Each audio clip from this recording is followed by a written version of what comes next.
My father always said that money was the only true measure of a man's worth. It was his gospel, his unshakable belief, and the principle by which he judged everyone, including his own son. On the day I left home, he made sure to demonstrate exactly how little he thought I was worth.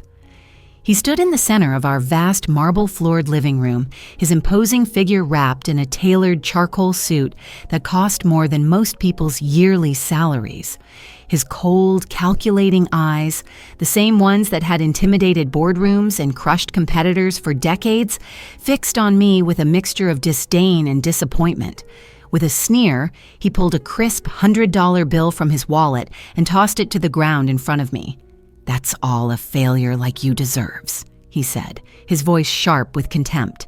The bills fluttered down like fallen leaves, a mockery of the Harrison fortune that surrounded us. Crystal chandeliers glistening above, antique furniture strategically placed to exude prestige, priceless paintings staring down from the walls, all of it screaming wealth, power, and legacy. A legacy that, according to him, I had just thrown away. I was 22 years old, freshly graduated with an engineering degree. My parents hadn't bothered to attend the ceremony, too busy with their lives of social luncheons and board meetings to witness the culmination of my years of effort. I had spent my entire life suffocating under the weight of the Harrison name, expected to follow in the long line of investment bankers who had built an empire over generations. Each son followed his father into the prestigious halls of Harrison & Sons Investment Group. It was a rule as old as the family itself, unspoken but absolute, until me. "Engineering," my father had spat the day I declared my major. "Engineers are glorified mechanics. No son of mine will waste his life tinkering with machines." He had dismissed my dreams in a single breath, unwilling to hear my explanations, uninterested in the vision I had for the future. What he and his kind couldn't see was that the world was changing. While they sat in mahogany-paneled offices, counting their millions in traditional investments, I saw the future unfolding in technology. The next great fortunes wouldn't be built through old money aristocracy, but in garages, in labs, by those who understood how to merge innovation with opportunity.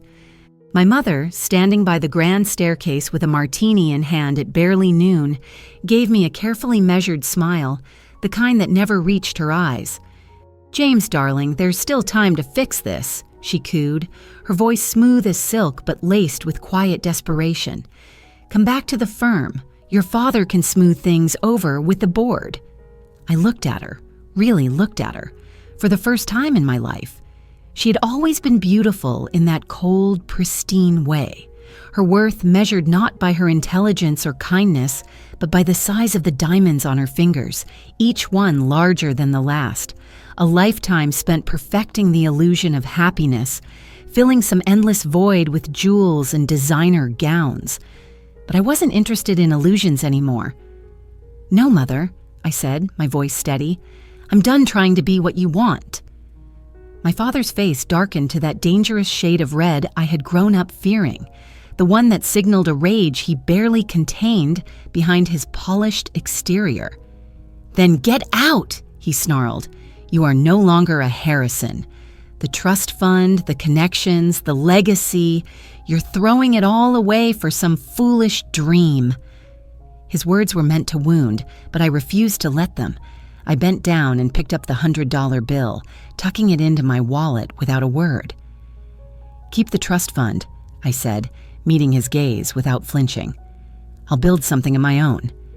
He laughed, the sound echoing off the vaulted ceilings. "You? Build something? You can barely dress yourself properly." He gestured at my simple button-down shirt and slacks, a far cry from his custom-tailored perfection. "Without the Harrison name, you are nothing." His words would haunt me for years, replaying in my mind through countless sleepless nights, through impossible challenges. But at that moment, I simply smiled. "Watch me." I turned on my heel and walked out of the mansion for the last time, my single suitcase in hand, my father's mocking laughter ringing in my ears. The enormous iron gates clanged shut behind me with a finality that sent a shiver down my spine. I stood there for a moment staring at the world beyond, realizing just how little I truly had. No car. It had been in my father's name. No place to live. The apartment near campus had been paid for by the trust fund, and exactly $100 to my name. But I had something they would never understand, a vision of the future and the skills to build it. With no other option, I walked to the nearest bus station and bought a $40 ticket to Silicon Valley. Another $10 went to a burger and fries at a greasy diner. Sitting there, watching the neon lights flicker in the windows, I opened my worn leather notebook and wrote 3 promises to myself. First, I would never use the Harrison name for gain. Second, I would build something that would change the world. And third, when I returned, it would be on my own terms.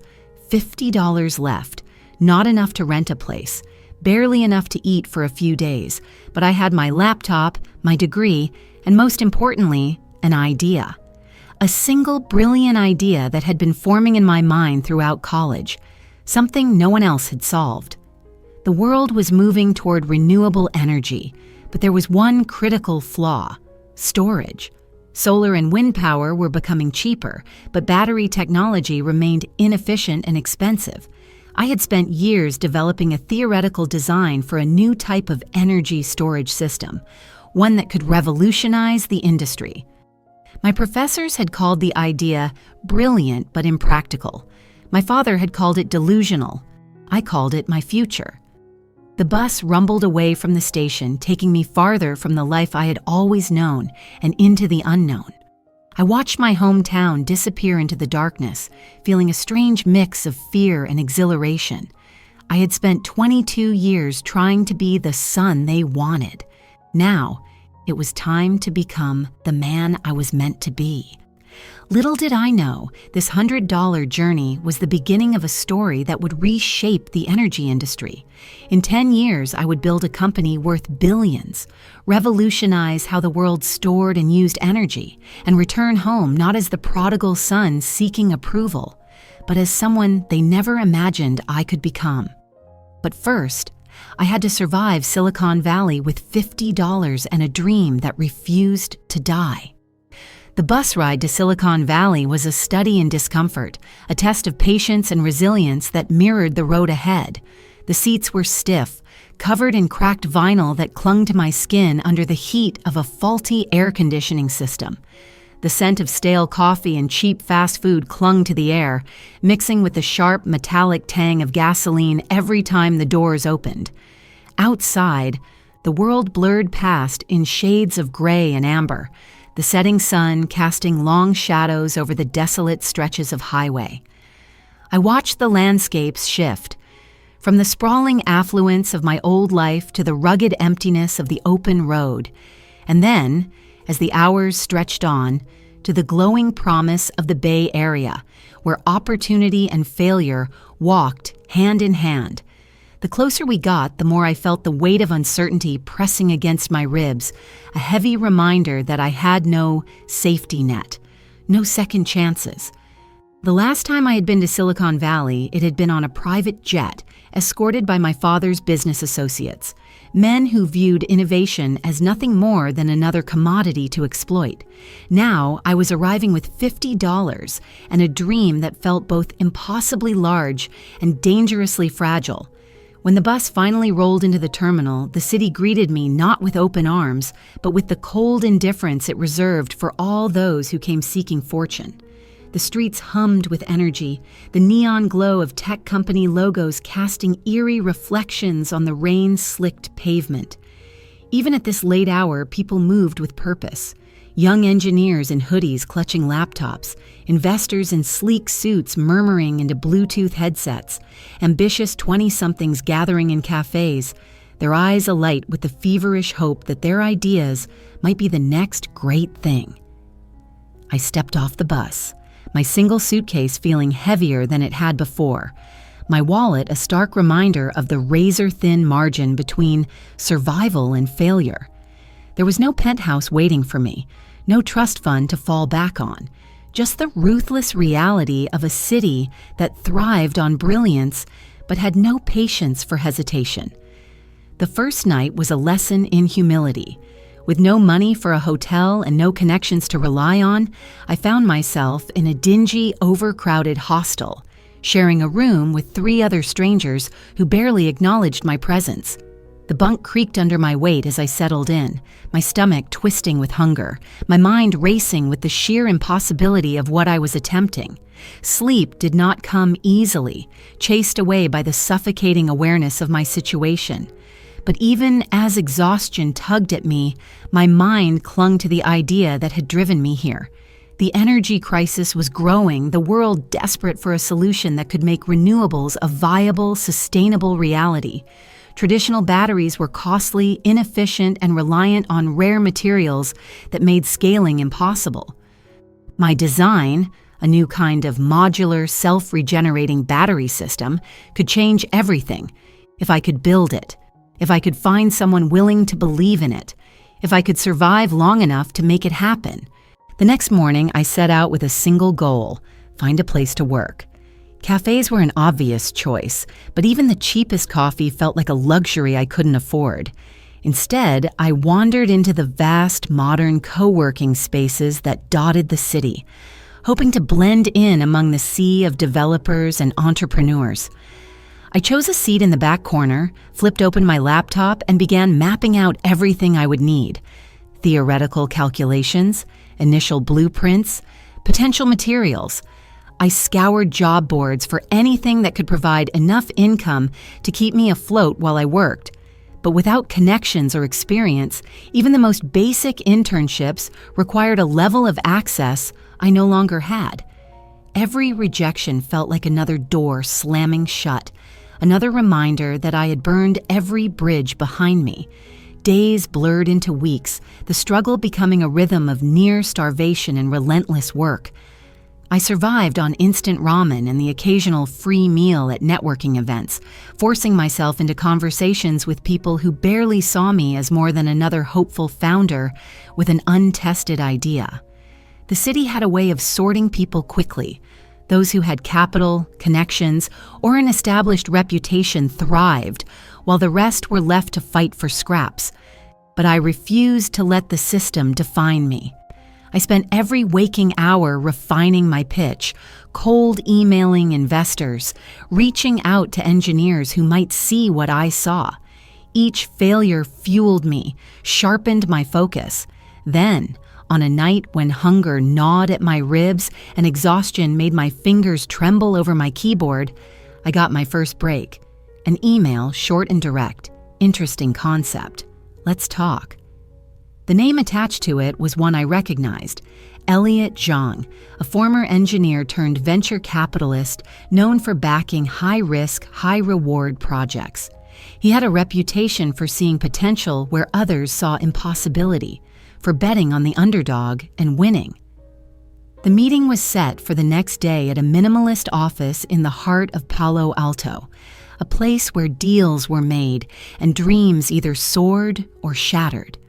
I barely slept that night, running through every detail of my presentation, every possible question he might ask. When morning came, I put on the best clothes I had, worn but clean, and walked into that office determined to make him see what I saw. The room was stark, the kind of deliberate emptiness that signaled efficiency and power. Elliot sat across from me, sharp-eyed, his expression unreadable as I laid out my vision. I spoke of the flaws in current battery technology, the inefficiencies that no one had solved, the way my design could change everything. I expected skepticism, the same dismissive looks I had gotten from professors, investors, even my own father. But when I finished, Elliot didn't laugh. He didn't shake his head. Instead, he leaned back, steepled his fingers, and said, "You have something here. But an idea isn't enough. Can you build it?" The challenge was clear. This was the moment that separated those who dreamed from those who executed. I had no lab, no funding, no team, but I had my mind, my determination, and the certainty that this was what I was meant to do. I met his gaze, unflinching. Give me a chance and I'll show you." He studied me for a long moment, then nodded. "I'll give you seed money. Not much. Enough to survive for a few months, enough to build a prototype. If it works, we'll talk again." I walked out of that office with $10,000, more money than I had seen since leaving home, yet barely enough to scrape by in a city where everything had a price. But it was a start. It was proof that someone, even for a moment, believed in me. I found a tiny windowless room to rent, barely more than a closet, and turned it into my first lab.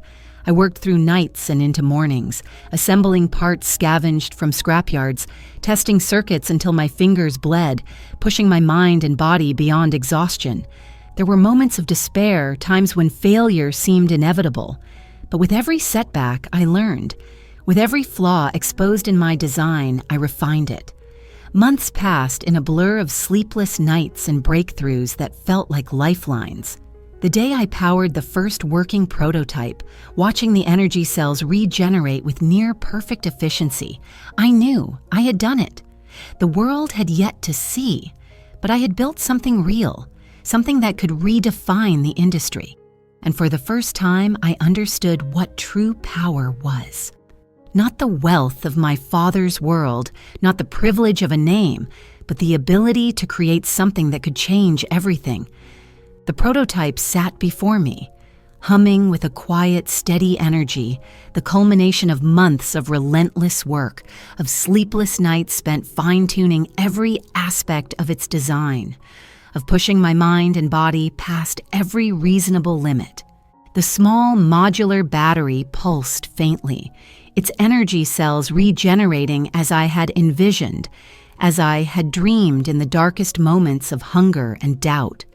The mathematics had always been sound, the theory unshakable, but to see it functioning in reality, to witness the self-sustaining loop of energy that could redefine power storage, filled me with a sense of triumph so profound it almost hurt. This was the moment I had fought for, the proof that I was not just another failed dreamer in Silicon Valley's endless churn of ambition and ruin. And yet, the battle was only just beginning. A working prototype was not enough. I needed scale. I needed manufacturing. I needed legitimacy in a world that devoured unproven ideas with ruthless efficiency. There was no time to bask in victory, only time to prepare for the next war. The first step was securing the next round of funding, a process far more brutal than I had anticipated.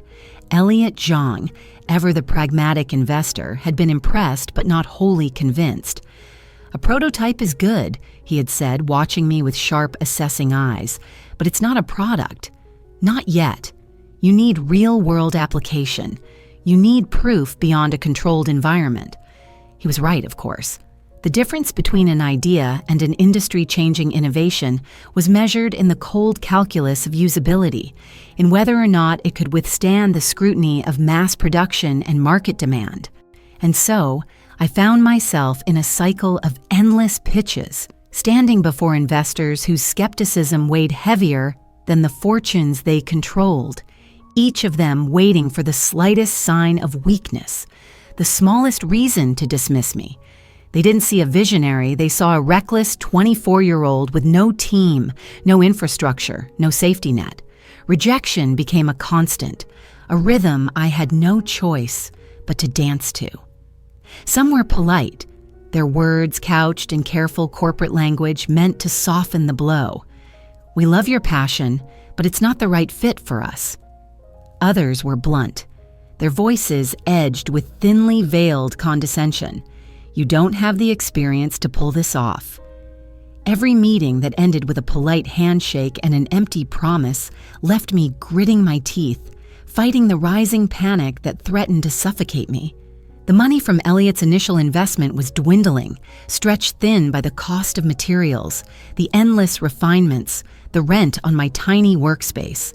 The brutal reality of survival in Silicon Valley was a lesson learned in hunger and desperation, in staring at an empty bank account and knowing that without a breakthrough, the dream would die not in failure, but in exhaustion. Then, at the 11th hour, when the walls of impossibility seemed to be closing in, a lifeline appeared in the form of an email from a name I had not dared to hope for. Lawrence Kim, the founder of Apex Technologies, a man whose reputation as a kingmaker in the tech world was nearly mythical. His message was short, almost absurdly so. "Your design is interesting. Come to my office tomorrow." The weight of those words sent a fresh surge of adrenaline through my veins. Lawrence Kim did not entertain pointless meetings. If he was interested, it meant he saw potential, real potential. This was the kind of opportunity that did not come twice, the kind that could turn a struggling founder into a force to be reckoned with. The next morning, I walked into the towering glass monolith that housed Apex Technologies, my pulse a steady drumbeat of anticipation and restrained fear. The office itself was a testament to power, minimalist yet imposing, the kind of space designed to remind visitors of the scale of influence they were stepping into. Lawrence Kim himself was an enigma, a man who had built his empire on an uncanny ability to predict the future of technology before the world even realized it was changing. He was older than I expected, his graying hair at odds with the sharp, predatory gleam in his eyes. He wasted no time with pleasantries. "Show me," he said, and I did. I laid out the prototype, the calculations, the projections for scalability. I spoke with the urgency of a man who had nothing left to lose, because in truth, I didn't. The next few moments would determine whether I walked out of this building as a founder with a future or just another failed dreamer swallowed by the city. When I finished, there was a long silence. Then Lawrence leaned forward, steepling his fingers as he studied me. "You've built something remarkable," he said, his voice even, unreadable. "But remarkable isn't enough. Who else is working on this with you?" The question sent a spike of ice through my gut. "Right now?" "Just me," I admitted, knowing how damning it sounded. He exhaled through his nose, a sound almost like amusement. "You can't build an empire alone." He sat back, tapping his fingers against the polished surface of his desk. "But you have something, and I don't like to waste time." A contract appeared before me, the words blurring slightly as I skimmed through them. Apex would fund the next stage of development: lab space, manufacturing support, a full research team. In exchange, they would take equity, a significant percentage, but not enough to strip me of control. It was an offer that would have taken most founders years to secure. And yet, as I looked at the neatly typed legalese, I hesitated. Because the moment I signed, this dream would no longer be mine alone. It would belong to Apex, to investors, to a world that would shape and mold it into whatever they deemed profitable. The idea of losing control, of watching my vision be twisted into something I did not recognize, sent a flicker of unease through me, but I had come too far to let fear dictate my choices. With steady hands, I signed my name. The next year was a whirlwind of controlled chaos. My one-man operation transformed overnight into a full-fledged startup, a team of engineers and researchers working under my direction. The technology was refined, streamlined, prepared for large-scale production. Investors circled like vultures, some eager to pour money into what was now being hailed as the most disruptive energy breakthrough in decades. I stood on conference stages, delivered keynotes at industry summits, my name suddenly a fixture in the world I had once been locked out of. But with success came the insidious weight of expectation, of compromises dressed as strategic decisions. The more the company grew, the more I felt the creeping sensation of losing control, of watching the dream morph into something dictated by market demands rather than vision. Then, the inevitable reckoning came. A board meeting. Voices raised, the argument centered on the future of the technology. "We need to license the design," one of the executives insisted. "Sell it to the highest bidder." My blood ran cold. "That's not what this was meant to be," I shot back. "This is about accessibility, about revolutionizing energy." Lawrence Kim, ever the pragmatist, merely gave me a measured look. "It's about survival," he corrected. "You built something extraordinary, but if you don't adapt, someone else will." The truth was brutal, undeniable. I had fought so hard to build this, to prove myself in a world that had never believed in me. But in doing so, I had created something too valuable, too powerful to remain untouched by the machine of industry. I walked out of that meeting knowing one thing: my time in Silicon Valley was ending, not in failure, but in the understanding that the dream I had fought for had become something bigger than me. And perhaps that was the cost of success.